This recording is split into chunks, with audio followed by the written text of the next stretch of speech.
ओम brim बृहस्पतये नमः। आज हम सब बृहस्पतिवार व्रत कथा का श्रवण करेंगे। देव गुरु बृहस्पति को बुद्धि और शिक्षा का कारक माना जाता है। गुरुवार को बृहस्पति देव की पूजा करने से धन, विद्या, मान, सम्मान, प्रतिष्ठा और कई अन्य मनोवांछित फल की प्राप्ति होती है। कथा के अनुसार प्राचीन काल की बात है। किसी राज्य में एक बड़ा प्रतापी और दानी राजा राज करता था। वह हर गुरुवार को व्रत रखकर दीन दुखियों की मदद करके पुण्य प्राप्त करता था। परंतु ये बात उसकी रानी को अच्छी नहीं लगती थी। वह न तो व्रत करती थी और न ही दान पुण्य में विश्वास रखती थी। इतना ही नहीं, वह राजा को भी ऐसा करने से मना करती थी। एक समय की बात है, राजा शिकार खेलने के लिए वन गए। घर पर रानी और दासी थी। उसी समय गुरु बृहस्पति देव साधु का रूप धारण कर राजा के दरवाजे पर भिक्षा मांगने आए।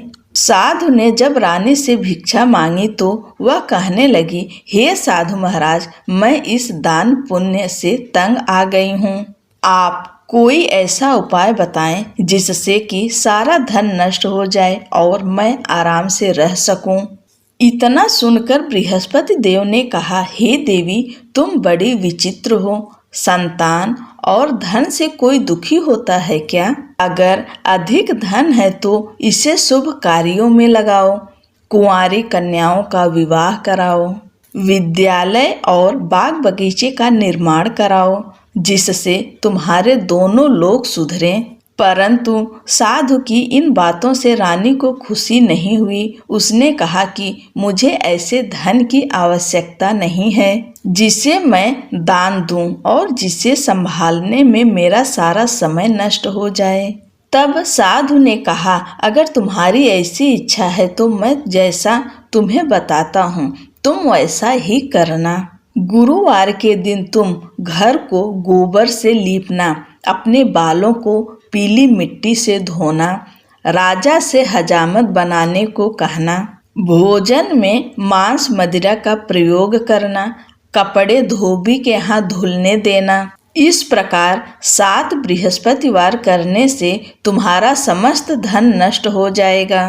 इतना कहकर साधु के रूप में बृहस्पति देव अंतर्ध्यान हो गए। साधु के अनुसार कई बातों को पूरा करते हुए रानी को केवल 3 बृहस्पतिवार ही बीते थे कि उसकी समस्त धन संपत्ति नष्ट हो गई। भोजन के लिए राजा का परिवार तरसने लगा।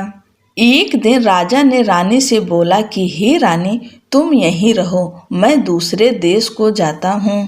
क्योंकि यहाँ पर सभी लोग मुझे जानते हैं, इसलिए मैं छोटा कार्य नहीं कर सकता।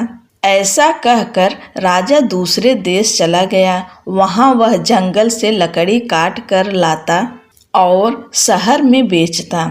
इस तरह वह अपना जीवन व्यतीत करने लगा। इधर राजा के परदेश जाते ही रानी और दासी दुखी रहने लगीं। एक बार रानी और दासी को 7 दिन तक बिना भोजन के रहना पड़ा।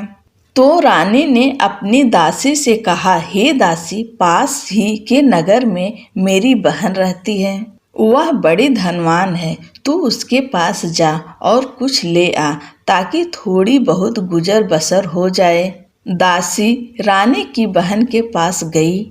उस दिन गुरुवार था और रानी की बहन उस समय बृहस्पतिवार व्रत की कथा सुन रही थी। दासी ने रानी की बहन को अपनी रानी का संदेश दिया, लेकिन रानी की बड़ी बहन ने कोई उत्तर नहीं दिया। जब दासी को रानी की बहन से कोई उत्तर नहीं मिला तो वह बहुत दुखी हुई और उसे क्रोध भी आया। दासी ने वापस आकर रानी को सारी बात बता दी। ये सुनकर रानी ने अपने भाग्य को कोसा।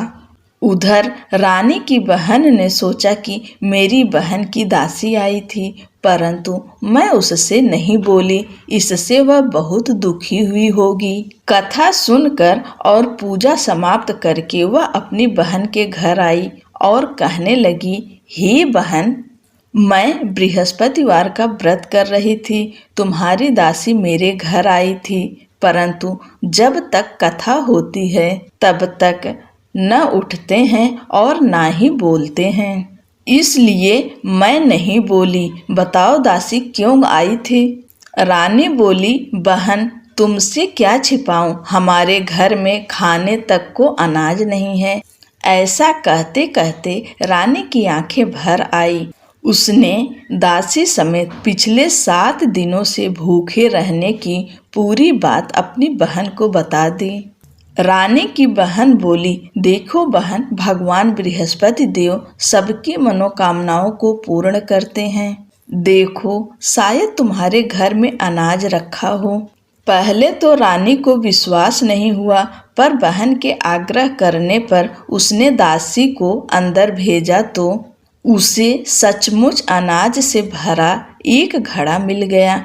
ये देखकर दासी को बड़ी हैरानी हुई। दासी रानी से कहने लगी, हे रानी, जब हमको भोजन नहीं मिलता तो हम व्रत ही करते हैं, इसलिए क्यों न इनसे व्रत और कथा की विधि पूछ ली जाए ताकि हम भी व्रत कर सकें। तब रानी ने अपनी बहन से बृहस्पतिवार व्रत के बारे में पूछा।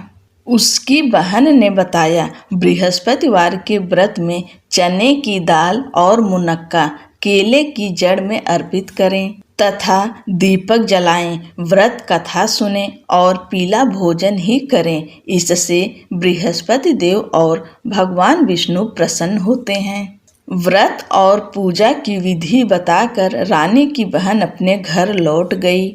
7 दिन बाद जब गुरुवार आया तो रानी और दासी ने व्रत रखा। वह घुड़साल में जाकर चना और गुड़ लेकर आई। फिर उससे केले की जड़ तथा विष्णु भगवान की पूजा की। अब पीला भोजन की चिंता को लेकर दोनों बहुत दुखी हुई। चूँकि उन्होंने व्रत रखा था, इसलिए बृहस्पति देव उनसे प्रसन्न थे। वह एक साधारण व्यक्ति का रूप धारण कर 2 थालों में पीला भोजन दासी को दे गए। भोजन को पाकर दासी प्रसन्न हुई और फिर रानी के साथ मिलकर भोजन ग्रहण किया। उसके बाद वे सभी गुरुवार को व्रत और पूजन करने लगीं। बृहस्पति भगवान की कृपा से उनके पास फिर से धन संपत्ति आ गई, परंतु रानी फिर से पहले की तरह आलस्य करने लगी। तब दासी बोली, देखो रानी, तुम पहले भी इस प्रकार आलस्य करती थी। तुम्हें धन रखने में कष्ट होता था, इस कारण सभी धन नष्ट हो गया, और अब जब भगवान बृहस्पति की कृपा से धन मिला है तो तुम्हें फिर से आलस्य होता है। रानी को समझाते हुए दासी कहती है कि बड़ी मुसीबतों के बाद हमने यह धन पाया है, इसलिए हमें दान पुण्य करना चाहिए, भूखे मनुष्यों को भोजन कराना चाहिए और धन को शुभ कार्यों में खर्च करना चाहिए, जिससे तुम्हारे कुल का यश बढ़ेगा, स्वर्ग की प्राप्ति होगी और पितृ प्रसन्न होंगे। दासी की बात मानकर रानी अपना धन शुभ कार्यों में खर्च करने लगी, जिससे पूरे नगर में उसका यश फैलने लगा। उधर एक दिन राजा दुखी होकर जंगल में एक पेड़ के नीचे आसन जमाकर बैठ गया। वह अपनी दशा को याद करके व्याकुल होने लगा। बृहस्पतिवार का दिन था। एकाएक उसने देखा कि निर्जन वन में एक साधु प्रकट हुए। वह साधु वेश में स्वयं बृहस्पति देवता थे। लकड़हारे के सामने आकर बोले, हे लकड़हारे, इस सुनसान जंगल में तू इतना चिंता मग्न क्यों बैठा है? लकड़हारे ने दोनों हाथ जोड़कर प्रणाम किया और उत्तर दिया, हे महात्मा जी, आप सब कुछ जानते हो, मैं क्या कहूँ। यह कहकर रोने लगा और साधु को अपनी आत्मकथा सुनाई। महात्मा जी ने कहा, तुम्हारी स्त्री ने बृहस्पति के दिन बृहस्पति भगवान का निरादर किया है, जिसके कारण रुष्ट होकर उन्होंने तुम्हारी यह दशा कर दी है। अब तुम चिंता को दूर करके मेरे कहने पर चलो तो तुम्हारे सब कष्ट दूर हो जाएंगे और भगवान पहले से भी अधिक संपत्ति देंगे। तुम बृहस्पति के दिन कथा किया करो। 2 पैसे के चने मुनक्का लाकर उसका प्रसाद बनाओ और शुद्ध जल से लोटे में शक्कर मिलाकर अमृत तैयार करो। कथा के पश्चात अपने सारे परिवार और सुनने वाले प्रेमियों में अमृत व प्रसाद बांटकर आप भी ग्रहण करो। ऐसा करने से भगवान तुम्हारी सब मनोकामनाएं पूरी करेंगे।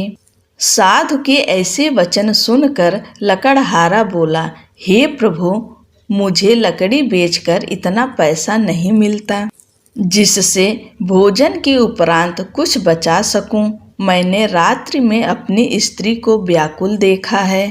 मेरे पास कुछ भी नहीं जिससे मैं उसकी खबर मंगा सकूं। साधु ने कहा, हे लकड़हारे, तुम किसी बात की चिंता मत करो। बृहस्पति के दिन तुम रोजाना की तरह लकड़ियां लेकर शहर को जाओ। तुमको रोज से दुगुना धन प्राप्त होगा जिससे तुम भली भांति भोजन कर लोगे तथा बृहस्पति देव की पूजा का सामान भी आ जाएगा। इतना कहकर साधु अंतर ध्यान हो गए। धीरे धीरे समय व्यतीत होने पर फिर वही बृहस्पतिवार का दिन आया। लकड़हारा जंगल से लकड़ी काट कर शहर में बेचने गया। उसे उस दिन और दिन से अधिक पैसा मिला। राजा ने चना, गुड़ आदि लाकर गुरुवार का व्रत किया। उस दिन से उसके सभी क्लेश दूर हुए, परंतु जब दोबारा गुरुवार का दिन आया तो बृहस्पतिवार का व्रत करना भूल गया। इस कारण बृहस्पति भगवान नाराज हो गए। उस दिन उस नगर के राजा ने विशाल यज्ञ का आयोजन किया तथा शहर में यह घोषणा करा दी कि कोई भी मनुष्य अपने घर में भोजन न बनावे न आग जलावे। समस्त जनता मेरे यहाँ भोजन करने आवे। इस आज्ञा को जो न मानेगा उसे फांसी की सजा दी जाएगी। इस तरह की घोषणा संपूर्ण नगर में करवा दी गई। राजा की आज्ञा अनुसार शहर के सभी लोग भोजन करने गए, लेकिन लकड़हारा कुछ देर से पहुंचा। इसलिए राजा उसको अपने साथ घर लिवा ले गए और ले जाकर भोजन करा रहे थे तो रानी की दृष्टि उस खूंटी पर पड़ी जिस पर उसका हार लटका हुआ था। वह वहां पर दिखाई नहीं दिया। रानी ने निश्चय किया कि मेरा हार इस मनुष्य ने चुरा लिया है। उसी समय सिपाहियों को बुलाकर उसको कारागार में डलवा दिया।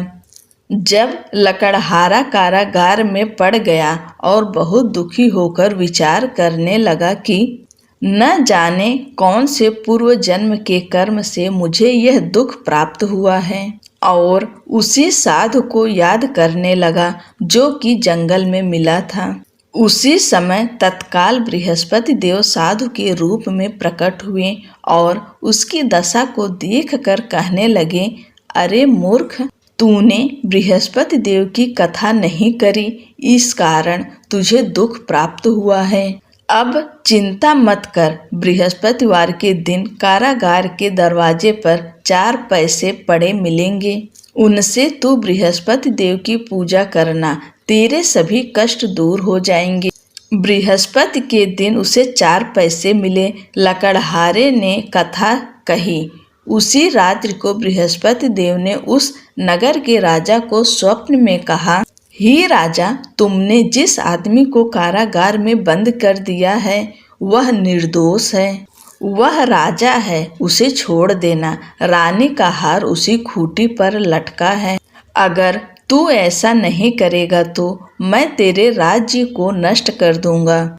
इस तरह रात्रि के स्वप्न को देखकर राजा प्रातःकाल उठा और खूंटी पर हार देखकर लकड़हारे को बुलाकर क्षमा मांगी तथा लकड़हारे को योग्य सुंदर वस्त्र आभूषण देकर विदा कर दिया। बृहस्पति देव की आज्ञा अनुसार लकड़हारा अपने नगर को चल दिया। राजा जब अपने नगर के निकट पहुंचा तो उसे बड़ा आश्चर्य हुआ। नगर में पहले से अधिक बाग, तालाब, कुएं तथा बहुत ही धर्मशाला, मंदिर आदि बन गई है। राजा ने पूछा, यह किसका बाग और धर्मशाला है? तब नगर के सब लोग कहने लगे, यह सब रानी और बांदी के हैं। तो राजा को आश्चर्य हुआ और गुस्सा भी आया। जब रानी ने यह खबर सुनी कि राजा आ रहे हैं, तो उन्होंने बांदी से कहा कि हे दासी, देख, राजा हमको कितनी बुरी हालत में छोड़ गए थे। हमारी ऐसी हालत देखकर वह लौट न जाएं, इसलिए तू दरवाजे पर खड़ी हो जा। आज्ञा अनुसार दासी दरवाजे पर खड़ी हो गई। राजा आए तो उन्हें अपने साथ लिवा लाई। तब राजा ने क्रोध करके अपनी रानी से पूछा कि यह धन तुम्हें कैसे प्राप्त हुआ है? तब उन्होंने कहा, हमें यह सब धन बृहस्पति देव के इस व्रत के प्रभाव से प्राप्त हुआ है। राजा ने निश्चय किया कि 7 रोज बाद तो सभी बृहस्पति का पूजन करते हैं, परंतु मैं प्रतिदिन दिन में 3 बार कहानी तथा रोज व्रत किया करूँगा। अब हर समय राजा के दुपट्टे में चने की दाल बंधी रहती तथा दिन में 3 बार कहानी कहता। एक रोज राजा ने विचार किया कि चलो अपनी बहन के यहाँ हो आए। इस तरह निश्चय कर राजा घोड़े पर सवार हो अपनी बहन के यहाँ को चलने लगा। मार्ग में उसने देखा कि कुछ आदमी एक मुर्दे को लिए जा रहे हैं। उन्हें रोक कर राजा कहने लगा, अरे भाइयों, मेरी बृहस्पति देव की कथा सुन लो। वे बोले, लो, हमारा तो आदमी मर गया है, इसको अपनी कथा की पड़ी है। परंतु कुछ आदमी बोले, अच्छा कहो, हम तुम्हारी कथा भी सुनेंगे। राजा ने दाल निकाली और जब कथा आधी हुई थी कि मुर्दा हिलने लग गया, और जब कथा समाप्त हो गई तो राम राम करके मनुष्य उठकर खड़ा हो गया। आगे मार्ग में उसे एक किसान खेत में हल चलाता मिला। राजा ने उसे देख और उससे बोले, तुम मेरी बृहस्पतिवार की कथा सुन लो। अरे भैया, किसान बोला, जब तक मैं तेरी कथा सुनूंगा तब तक 4 हरैया जोत लूंगा। जा, अपनी कथा किसी और को सुना। इस तरह राजा आगे चलने लगा। राजा के हटते ही बैल पछाड़ खाकर गिर गए तथा किसान के पेट में बड़ी जोर का दर्द होने लगा। उसी समय उसकी माँ रोटी लेकर आई। उसने जब यह देखा तो अपने पुत्र से सब हाल पूछा और बेटे ने सभी हाल कह दिया। तो बुढ़िया दौड़ी दौड़ी उस घुड़सवार के पास गई और उससे बोली कि मैं तेरी कथा सुनूंगी, तू अपनी कथा मेरे खेत में चलकर ही कहना। राजा ने बुढ़िया के खेत पर जाकर कथा कही, जिसके सुनते ही वह बैल उठ खड़े हुए तथा किसान के पेट का दर्द भी बंद हो गया। राजा अपनी बहन के घर पहुंचा। बहन ने भाई की खूब मेहमानी की। दूसरे रोज प्रातःकाल राजा जगा तो वह देखने लगा कि सब लोग भोजन कर रहे हैं। राजा ने अपनी बहन से कहा, ऐसा कोई मनुष्य है जिसने भोजन नहीं किया हो, मेरी बृहस्पतिवार की कथा सुन ले। बहन बोली, हे भैया, यह देश ऐसा ही है कि पहले यहाँ लोग भोजन करते हैं, बाद में अन्य काम करते हैं। अगर कोई पड़ोस में हो तो देखाऊं?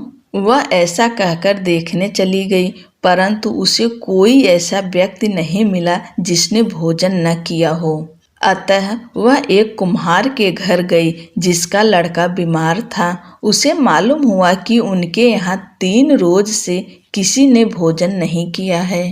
रानी ने अपने भाई की कथा सुनने के लिए कुम्हार से कहा तो वह तैयार हो गया। राजा ने जाकर बृहस्पतिवार की कथा कही, जिसको सुनकर उसका लड़का ठीक हो गया। अब तो राजा की प्रशंसा होने लगी।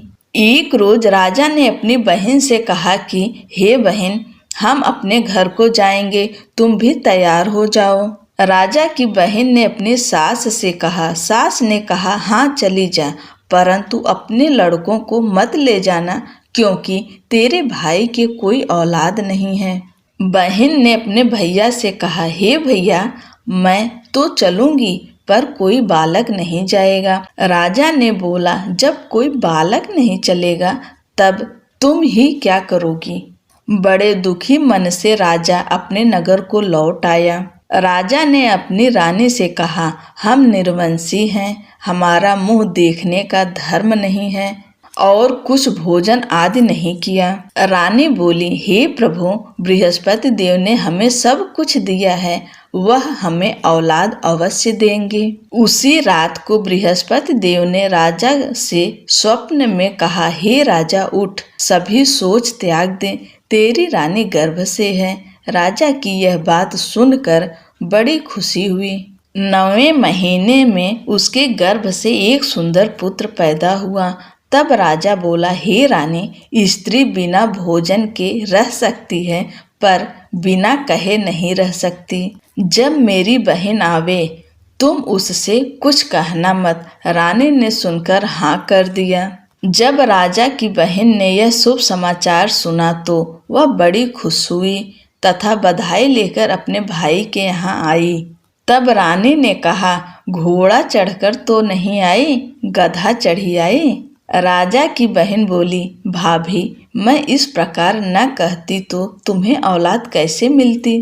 बृहस्पति देव ऐसे ही हैं, जैसी जिसके मन में कामनाएं हैं सभी को पूर्ण करते हैं। जो सद्भावना पूर्वक बृहस्पतिवार का व्रत करता है एवं कथा पढ़ता या सुनता है, दूसरों को सुनाता है, बृहस्पति देव उसकी सभी मनोकामनाएं पूर्ण करते हैं। भगवान बृहस्पति देव उसकी सदैव रक्षा करते हैं। संसार में जो मनुष्य सद्भावना से भगवान जी का पूजन व्रत सच्चे हृदय से करते हैं तो उनकी सभी मनोकामनाएं पूर्ण करते हैं। जैसी सच्ची भावना से रानी और राजा ने उनकी कथा का गुणगान किया तो उनकी सभी इच्छाएं बृहस्पति देव जी ने पूर्ण की थी। इसलिए पूर्ण कथा सुनने के बाद प्रसाद लेकर जाना चाहिए। हृदय से उसका मनन करते हुए जयकारा बोलना चाहिए। बोलो बृहस्पति देव भगवान की जय, भगवान विष्णु माँ लक्ष्मी की जय। जय श्री कृष्ण। राधे राधे।